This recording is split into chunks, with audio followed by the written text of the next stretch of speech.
The taste of copper flooded my mouth as Marcus's words registered in Japanese across the restaurant table. To be honest, my wife doesn't really understand the business world. She's content with her simple life. She's just there for appearance. Keeps the house running. Looks good at events like this. My fingers tightened around the stem of my wine glass. The crystal felt suddenly fragile, like it might crack under the pressure. I maintained my pleasant smile, the one I'd perfected over 12 years of marriage, while every cell in my body screamed. The ambient noise of the restaurant, the gentle clink of silverware, the murmur of other conversations seemed to crescendo and then fade, leaving only Marcus's voice speaking a language he believed I couldn't understand. Yamamoto-san made a polite sound, but I caught the flicker of discomfort that crossed his face. He shifted in his seat, his eyes briefly meeting mine before looking away. In that split second, I wondered if he sensed something, if some part of him recognized that I was absorbing every poisonous word. My name is Nicole. I'm 43, and for 18 months I'd been secretly fluent in Japanese. This is the story of how I made myself visible again. The irony wasn't lost on me. I was sitting in Hashiri, one of San Francisco's most exclusive Japanese restaurants, wearing the navy dress Marcus had selected, playing the role of the decorative wife while my husband systematically dismantled our marriage in a language he thought was his private code. Let me take you back 6 hours to when I still believed this dinner would be just another tedious business obligation. "Remember," Marcus had said that morning as he adjusted his tie in our bathroom mirror, "just be pleasant tonight. Yamamoto-san doesn't speak much English. You'll probably be bored, but smile through it." He'd kissed my cheek absently, wear the navy dress, conservative but elegant. What he didn't know, what he'd never thought to ask, was that I'd spent the last year and a half rebuilding myself one Japanese character at a time. It had started innocently enough, a free trial for a language app appearing on my phone during one of many sleepless nights. I'd taken a semester of Japanese in college before meeting Marcus, before my dreams got filed away under impractical interests from your youth. That first night, lying beside my snoring husband, I downloaded the app just to see if I remembered anything. The hiragana came back like muscle memory. Within weeks, I was addicted. Every evening while Marcus worked late or watched his financial news channels, I sat at the kitchen table with earbuds in, working through lessons, watching dramas, video chatting with tutors on a talkie. I didn't tell Marcus. 3 years earlier, I'd mentioned wanting to take a photography class. He'd laughed, not meanly, but in that way that made me feel small. "Nicole, you take pictures with your iPhone like everyone else. You don't need a class for that." After that, I learned to keep my interests quiet. Japanese became my secret world, proof that I was still capable of growth, still someone beyond just Marcus's wife. By the time Marcus announced this dinner with his potential Japanese partner, I was conversationally fluent.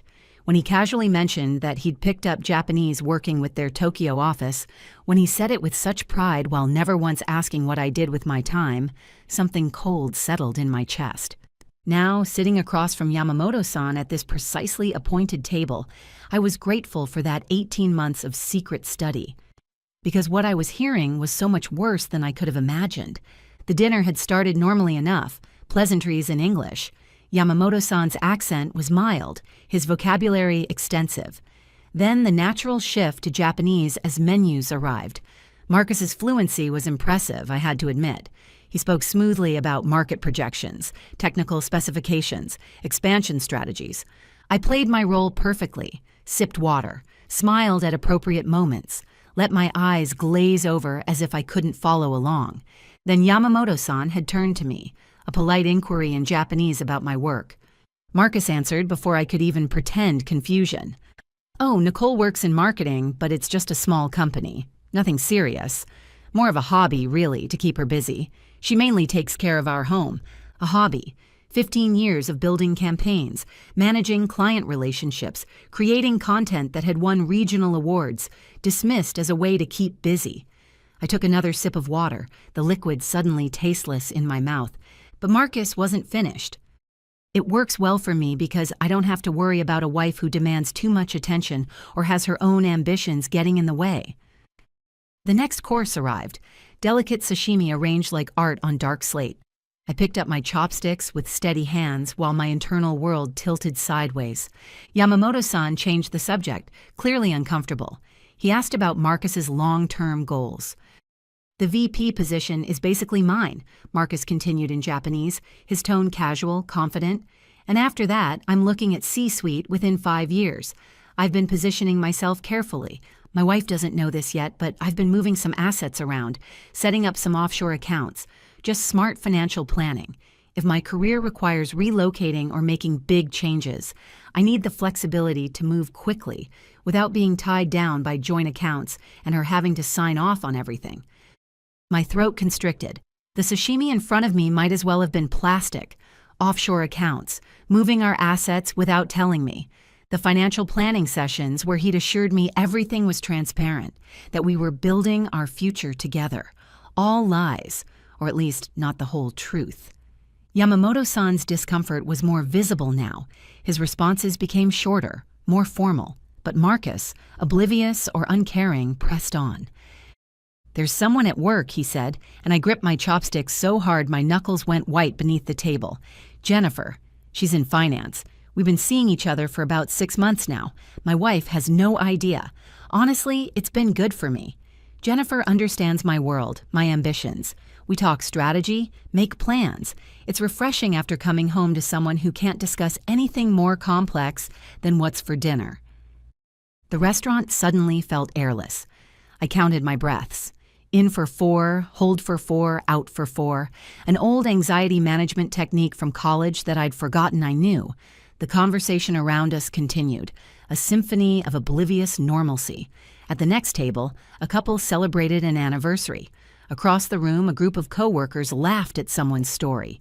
And at our table, my husband detailed the architecture of his betrayal in a language he believed was his fortress. I looked at Yamamoto-san and saw him looking back at me. Just for a heartbeat, our eyes met. In his expression, I saw confirmation. He knew. He understood that I understood. And in that moment of silent recognition, something clicked into place. I wasn't going to cry. I wasn't going to cause a scene. I was going to be strategic. I was going to use every single skill I'd developed in 18 months of secret study, every documented detail of our finances I could access, every resource available to me. I was going to take back control of my life, even if it meant burning down everything I thought I'd built. The dinner ended with strained cordiality. Yamamoto-san bowed to me in the lobby, said in careful English, "It was a pleasure meeting you, Mrs. Nicole. I wish you well." His eyes held understanding, perhaps even respect. He'd been uncomfortable throughout Marcus's revelations, but he was too polite to challenge a potential business partner directly. Later, I would learn that he quietly withdrew from negotiations with Marcus within the week, but that night, I didn't know what his next move would be. We walked to the car in silence, and the drive home felt interminable. Marcus hummed along to the radio, pleased with himself. "That went well. I think we're closing this deal." "That's wonderful," I said, my voice hollow. At home, Marcus disappeared into his office to check emails. I walked upstairs, closed our bedroom door, and pulled out my phone. Riley had been my college roommate, my best friend before life and distance, and Marcus's subtle discouragement had pulled us apart. She'd become a family law attorney, survived her own divorce 5 years ago. We'd recently reconnected on social media, exchanged a few messages, but I hadn't told her anything real about my life. Until now. "Riley," I said when she answered, my voice breaking. "I need a lawyer." We talked for 2 hours. I told her everything. The dinner, the Japanese conversation, the offshore accounts, the affair named Jennifer, the years of feeling diminished and dismissed. "First," Riley said when I finished, "breathe." "Can you do that?" I breathed. "Second, what he's doing with those offshore accounts could be illegal, definitely unethical in terms of marital assets. We can use that. But Nicole, I need you to listen carefully. Don't confront him yet. I know you want to, but we need to be strategic. Starting tomorrow, you're going to gather documentation, bank statements, tax returns, any financial records you can access. Take photos, forward yourself emails. If he's moving money, there will be a paper trail." The next morning, I called in sick to work. Marcus barely noticed, just grunted acknowledgement as he left for the office. The moment his car disappeared down the street, I began searching. Marcus kept meticulous files in his home office. I found bank statements going back 3 years, tax returns, investment account information. I photographed everything with trembling hands, uploaded it all to a secure cloud drive Riley had set up for me. And there it was, 2 accounts I'd never seen before. Regular transfers over the past 8 months. $50,000 moved to a bank in the Cayman Islands. Our joint savings, slowly drained without my knowledge or consent. I found the emails to Jennifer next. He'd been careless, printing some exchanges to reference figures or dates. The content was damning. Romantic, sexual, planning a future that clearly didn't include me. Once I've handled the Nicole situation, one email read, "We can stop hiding." The Nicole situation. That's what 12 years of marriage had become. A situation to be handled. I spent 6 weeks living a double life. Every morning I woke up beside a man I now saw clearly for the first time. Every smile was performance. Every casual conversation was strategy. I cooked dinners, asked about his day, played the role of the unknowing wife while building my case with Riley. We met twice a week at her office. She reviewed documents, built strategy, prepared filings. We weren't just divorcing. We were reporting his financial misconduct to his company's ethics board. The offshore accounts violated corporate policy. He could lose more than just me. "Are you sure you want to go this far?" Riley asked during one session. "The company piece will be nuclear." He was already planning to leave me with nothing, I said. "I'm just moving first." We chose a Friday. Riley filed the divorce papers Thursday afternoon. Friday morning, instead of going to work, I went to Riley's office. At 9 a.m., Marcus's HR department would receive our evidence package. At 9:30, the divorce papers would be served at his office. I sat in Riley's conference room, phone off, watching the clock. At 11, confirmation arrived. Papers served, evidence received. Marcus's employer had placed him on administrative leave pending investigation. "How do you feel?" Riley asked. Terrified, I admitted, but right. Marcus tried calling 47 times that first day. Left voicemails ranging from confused to angry to pleading. I didn't listen to them. Riley did, documenting everything for our case. On Saturday, escorted by Riley and a police officer, I returned to the house to collect my belongings. Marcus was there, looking terrible, unshaven, rumpled, eyes red. "Nicole, please," he started. I held up my hand. "Don't." "Let me explain." "Explain what? That you've been cheating on me? That you've been hiding money? That you called me too simple to understand your world?" I looked at him directly. I heard every word at that dinner, Marcus. Every single word. His face went white. You don't speak Japanese." "I've been fluent for over a year. Funny how you never asked, never wondered what I did with my time while you were too busy with work or Jennifer." He sank onto the couch. "The company put me on leave. They're investigating. Nicole, I could lose my job. That's not my problem anymore." I started toward the stairs. His voice stopped me, desperate now. "Wait, we can fix this? Couples therapy. I'll end things with Jennifer. We can work through this." I turned back to look at him. This man I'd spent 12 years with, who I'd loved, who I'd believed loved me. "You don't want to fix this. You want to fix your career, your image, your financial situation. You're not sorry you hurt me. You're sorry you got caught." "That's not true." "At that dinner, you told Yamamoto-san I was just for appearance, that I was too simple, too unambitious, that I was essentially a live-in housekeeper who looked good at events. Do you even remember saying that?" His silence was answer enough. "I'm done being small for you, Marcus. I'm done being the convenient wife who doesn't demand too much. Fight the divorce if you want, but you're not going to win, and you're not getting away with hiding our assets." I spent 2 hours packing while he sat motionless on the couch. The divorce took 8 months. California's 6-month waiting period stretched while we negotiated the settlement. Marcus's company investigation found sufficient evidence of ethical violations. They terminated him. He found another position eventually, but at a lower level, lower salary. All the carefully constructed career momentum he'd been so proud of disrupted. As for Jennifer, their relationship didn't survive the scandal.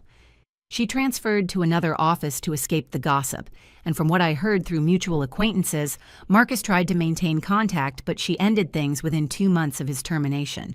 Whatever fantasy they'd built together crumbled when the reality of consequences arrived. The offshore accounts had to be disclosed and divided.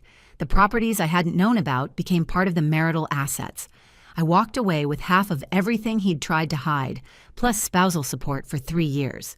But the best part, the thing I never saw coming, happened 2 months into the divorce process. Yamamoto-san reached out through LinkedIn. His message was brief but warm. He'd heard about the divorce. He was opening a U.S. office for his company, needed someone who understood both American marketing and Japanese business culture. My unique skill set, he wrote, would be invaluable. I met with him and his team. This time I spoke Japanese from the first moment.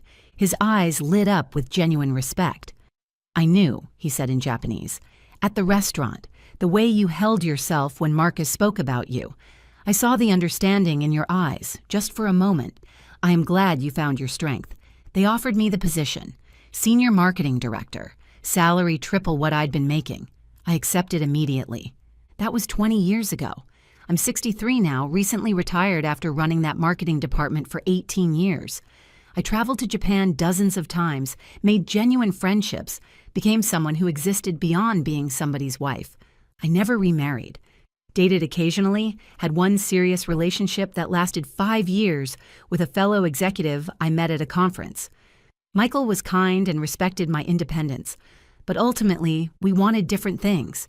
He dreamed of retiring to a quiet countryside, while I was still energized by city life and travel. We parted as friends when I was 55, and I spent the next 8 years fully immersed in my career and personal passions before retiring last year.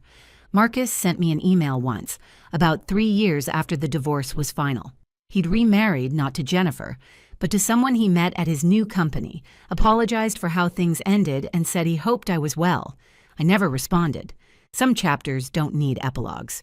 Riley and I remained close through everything. She attended every one of my work milestones, celebrated my promotions, and we still have dinner monthly. She was the one who helped me realize that the dinner at Hashiri, as painful as it was, had given me the greatest gift, the truth about my life and the courage to change it. I still study Japanese, though now purely for pleasure. I read novels, watch films, sometimes tutor young professionals who want to learn. The language that started as a secret escape became the thing that saved me, that showed me I was capable of more than I'd been allowing myself to believe.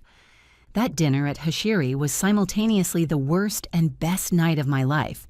Worst because I heard truths that shattered my reality. Best because it finally pushed me to act, to stop accepting less than I deserved.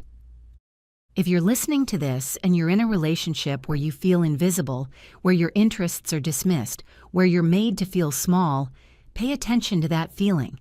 Learn the language. Whatever that means for you, gather the evidence. Find your Riley, and when you're ready, take back your life. It won't be easy. It will hurt. There will be nights where you question everything. But on the other side of that pain is a life where you get to be fully yourself, where your voice matters, where you're not just decorative but essential. And that life is worth fighting for. Before you go, here's a quick bonus for sticking around. If you love learning and growing like I do, you need to try audiobooks. I've got an exclusive deal with Audible. Your first month is completely free. That's access to over 500,000 titles, zero cost to you. All the details are waiting in the description. Don't miss this one.